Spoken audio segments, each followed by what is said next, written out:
గతంలో ఎన్నడూ లేని నీచ సంస్కృతి కూటమి పాలనలోని కనిపిస్తుందని వైసీపీ ఎమ్మెల్సీ బొత్స సత్యనారాయణ అన్నారు. టీడీపీ గుండాల దాడిలో ధ్వంసమైన మాజీ మంత్రి జోగి రమేష్ ఇంటిని శనివారం పార్టీ నేతలతో కలిసి ఆయన పరిశీలించారు. అనంతరం ఆయన మీడియాతో మాట్లాడారు. అంటే ఎంత దిగజారిపోయింది ఈ ప్రభుత్వంలో శాంతి భద్రతలు కానీ లేదు, ప్రభుత్వ నాయకత్వంలో వాళ్ళ లోపాలు కానీ అవన్నీ తేటతెల్లంగా కనిపిస్తున్నాయి. చాలా ప్రమాదకరం. ఇలాంటి ప్రభుత్వాలు ఉన్నాం. మన ఆంధ్ర రాష్ట్రానికి, మన స్వాములైన ఈ ప్రజలకి ఇలాంటి ప్రభుత్వాలు ఉన్నాం. చాలా దురదృష్టం. నేనేదో ప్రతిపక్షం కాబట్టి మాట్లాడుతున్నానే కాదు, దయచేసి రాష్ట్ర ప్రజలందరినీ ఆలోచించమని కోరుతున్నాను. ఇలాంటి నీచమైన సంస్కృతి, ఇలాంటి వాటిని మొత్తాలు పలకడం, ఇలాంటి కార్యక్రమాలు చేయడం ఇది తగదు.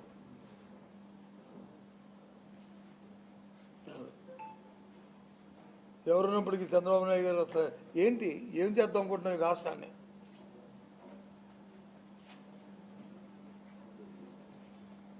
ఏంటి కారణం? ఈ సంఘటనకి ఎందుకు జరిగింది? కొన్ని ఏదో ఈ వీధిలో ఉన్న వాళ్ళు ఏదో వచ్చారు, లేదు ఈ వార్డులో ఉన్న వాళ్ళు వచ్చారు, లేదు ఈ సెంటర్లో ఉన్న వాళ్ళు వచ్చారు, ఏదో క్షణికావసరం ఏదో చేశారు, ఏదో మాట్లాడంటే కాదు.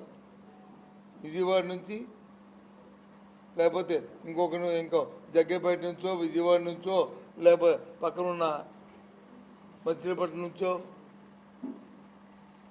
అంత దూరం నుంచి అల్లరమ్మకులు వచ్చి ఈ రకంగా పెట్రోల్ బాంబులు, యాసిడ్ బాంబులు వేసి ఇంట్లో ఉన్న వాళ్ళందరినీ కూడా జరగకూడదు జరిగితే అదే మీ ఆలోచన విధానం ఏంటి? ప్రభుత్వం అసలు అడుగుతున్నాను, రాష్ట్ర ప్రజలందరినీ కూడా ఆలోచన చెప్పని అడుగుతున్నాను. పెట్రోల్ బాంబు వేసి, ఒకటి కాదు 2-3 వేసి వాళ్ళు ఇష్టారాజ్యంగా టీవీలో మనం అందరం చూసాం. కర్రలతో కొట్టడం, వీటితో పట్టడం టీవీలో అందరం చూసాం. ఈ కాగితాలు కాదు, ప్రత్యక్షంగా టీవీలో చూసాం. మనం చూస్తే మీరు వచ్చి కేసు పెట్టి, కేసుకు వచ్చి 20 మందికి బెయిల్ ఇచ్చేస్తారా? ఎందుకు పెట్టారు కేసు? ఏం కేసు పెడతారు? పెట్రోల్ బాంబు వేస్తే కేసు ఏం పెడతారు? ఇంట్లో ఉన్న వాళ్ళందరి మీద వాళ్ళు వచ్చి కక్ష తీర్చుకోవడానికి, లేకపోతే వాళ్ళని తుదముట్టించడానికి వచ్చేసిన కార్యక్రమం కదా అది 304 కదా. 304 సెక్షన్ ఎందుకు పెట్టలేదు మీరు దాంట్లో? కారణం ఏంటి? పెట్టకంటే ఏదో ముక్కుపుడిగా ఏదో రేపు కోర్టులో పెడతారు కాబట్టి అది చెప్పడానికి ఏంటిది? ఏం చంద్రబాబు నాయుడు గారు అది గొప్పగా చెప్తారు కదా, ప్రజాస్వామ్యం పరిరక్షిస్తుంది, భారతదేశం ప్రజాస్వామ్యానికి ఒక పునాది, ఒక తల్లి లాంటిదని అక్కడ మోడీ గారు చెప్తారు కదా. అక్కడ నుంచి ఏం చేస్తారు భారతీయ జనతా పార్టీ నాయకులు?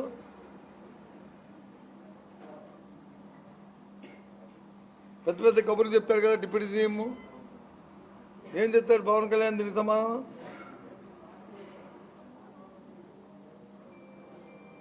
చాలా తప్పు. ఇవన్నీ క్షమించడానికి సందర్భం, సమయం, దానికి ఎందుకోసమో దేనికోసమో జరిగిందంటే ఏం లేదు, తలలేదు, తొక్కలేదు. ఎందుకు మా జోగి ఇంటి మీద వచ్చి ఈ మొట్టమొదటి దాడి జరిగింది? ఎందుకోసం పెట్రోల్ బాంబులు వేశారు? విజయవాడ నుంచి ఆవశ్యకత ఏమొచ్చింది అని అంటే దానికి సమాధానం ఏదో ఆయన వచ్చి ముందు రోజు వచ్చి ఎవరో మంత్రిని వచ్చి నీ చిప్పు పోయిందా అంటే ఎస్, నేను తప్ప మాట. బుర్ర పాడైపోతే కదా ఎవరి వస్తాయి. ఇంకెందుకు జ్ఞానం కోల్పోతే కదా ఇలాంటి కార్యక్రమాలు వస్తాయి. ఆ జ్ఞానం ఏముంటే ఎందుకు జరుగుతాయి ఇవి?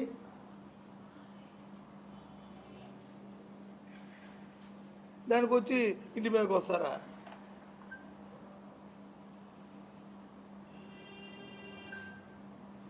ఏంటిది?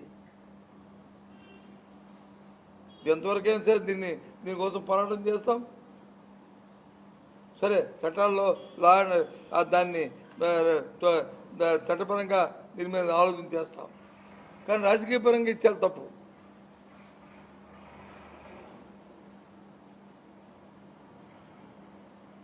ఒకటి కాదు, రెండు కాదు. ముందు రోజు వచ్చి గుంటూరులో రాంబాబు మీద, మర్నాడు వచ్చి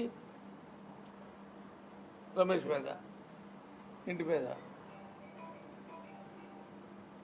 అంటే ఎవరు మరి రాజకీయ పార్టీ అంటే మీ పార్టీ మీ తప్ప ఎవరు బతకూడదు, ఎవరు ఉండకూడదా?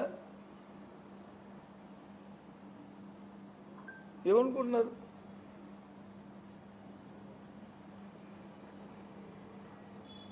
సహజ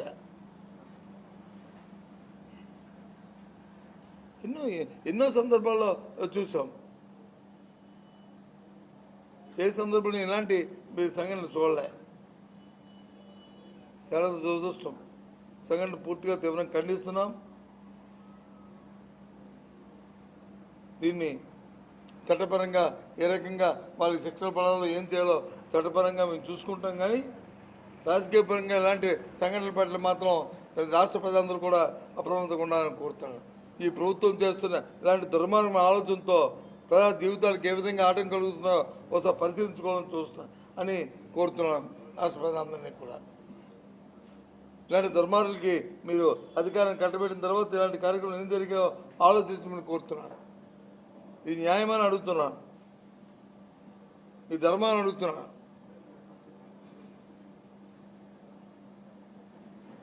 అది ఇంకో పైపేచ్చు కొన్ని పొడవు చూస్తుంటే ఎవరైతే దాడి చేయడానికి